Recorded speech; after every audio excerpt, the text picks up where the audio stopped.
సుబ్రహ్మణ్య షష్ఠి. సుబ్రహ్మణ్య కరావలంబం పుణ్యం ఏ పఠంతి ద్విజోత్తమాః తే సర్వే ముక్తిమయాంతి సుబ్రహ్మణ్య ప్రసాదతః.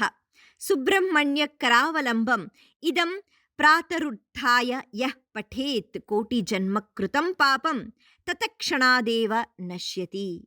మాసానాం మార్గశీర్షోహం. ఈ మాసం ఎంతో విశిష్టతను సంతరించుకుందని శ్రీకృష్ణ భగవానుడు భగవద్గీతలో చెప్పాడు.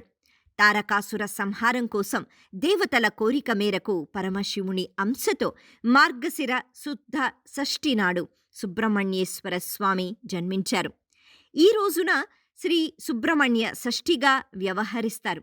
దీనినే చంపా షష్ఠి, ప్రవార షష్ఠి, సుబ్బారాయుడు షష్ఠిగా పిలుస్తారు. తమిళులు దీన్ని స్కంద షష్ఠి అని అంటారు. సుబ్రహ్మణ్య స్వామిని కుమారస్వామి, కార్తికేయుడు, స్కందుడు, షణ్ముఖుడు, మురుగన్, గుహుడు అనే మొదలగు పేర్లతో మనం ఆరాధిస్తాము. సుబ్రహ్మణ్యేశ్వరుడు కారణజన్ముడు. దేవగణానికి సర్వసేనాధిపతిగా పురాణాలు చెప్తున్న సుబ్రహ్మణ్య స్వామి సర్వశక్తివంతుడు.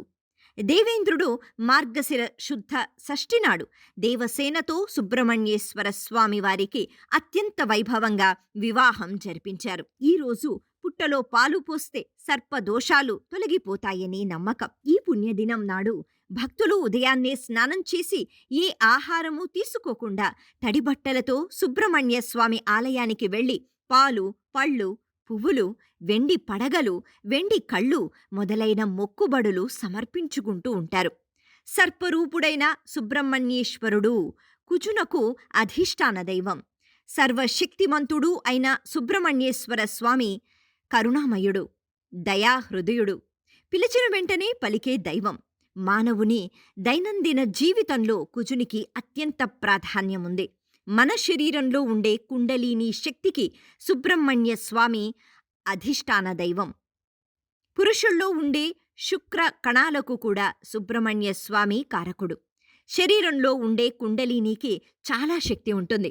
శరీరంలో ఉండే ఎనర్జీ అంతా పాము ఆకారంలోనే ఉంటుంది. కుజుడు మనిషికి శక్తి, ధనాన్ని, ధైర్యాన్ని ఇస్తాడు. అందువల్ల సుబ్రహ్మణ్య ఆరాధన చేస్తే అవన్నీ మానవులకు సమకూరుతాయి. అలాగే సుబ్రహ్మణ్యేశ్వరుడు సర్పరూపుడు కావడం వల్ల సర్పగ్రహాలైన రాహు, కేతువులు సుబ్రహ్మణ్య అధీనంలో ఉంటారని జ్యోతిష్య గ్రంథాలు చెప్తున్నాయి. అందువల్ల సుబ్రహ్మణ్య ఆరాధనం, సుబ్రహ్మణ్య పూజ సర్వ శుభాలనిచ్చి రాహుకేతు దోషాలకు కూడా పరిహారంగా భావించబడుతోంది. పెళ్లి కానివారు, పిల్లలు లేనివారు సుబ్రహ్మణ్య స్వామిని ఆరాధించాలి. మంగళవారం శుద్ధ షష్ఠి, మృగశిర, చిత్త, ధనిష్ట ఏ నక్షత్రం కలిసిన రోజైనా కుజునికి, సుబ్రహ్మణ్యేశ్వర స్వామికి ప్రీతికరం. ఆ రోజున సుబ్రహ్మణ్య మంత్రం, కుజమంత్రం జపించాలి. అనంతరం సుబ్రహ్మణ్య కుజులకు అష్టోత్తర శతనామావళితో పూజలు చెయ్యాలి. ఇలా 9 రోజులు జపము, పూజ చేసి చంద్ర లేదా మోదుగ పుల్లలతో, నెయ్యి, తేనెలతో 9 మార్లకు తగ్గకుండా హోమం చేసి దాని ఫలితాన్ని పగడానికి ధారపోసి ఆ పగడాన్ని ధరిస్తే మంచిదని చెప్తారు.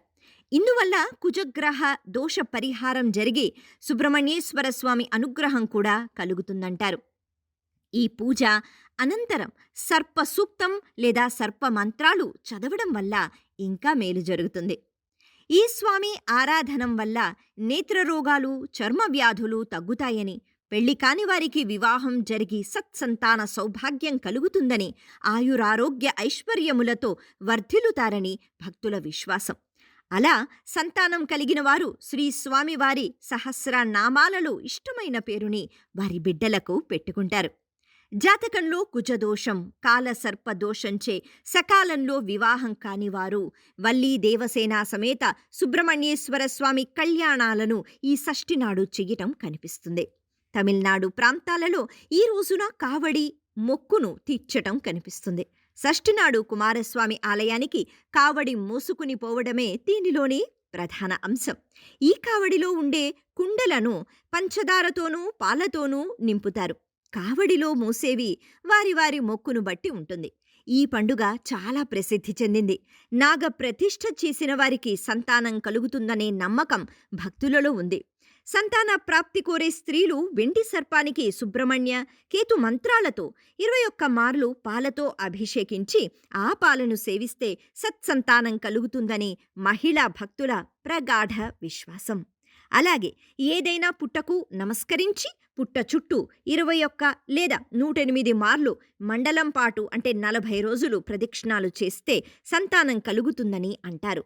అందువల్ల సుబ్రహ్మణ్య ఆరాధనం సర్వ క్లేశాలను దూరం చేసి సర్వ శక్తుల్ని ఇస్తుందని భక్తుల విశ్వాసం. సుబ్రహ్మణ్య స్వామికి ఇష్టమైన నైవేద్యాలు చలిమిడి, వడపప్పు, చిమ్మిలి, పానకం.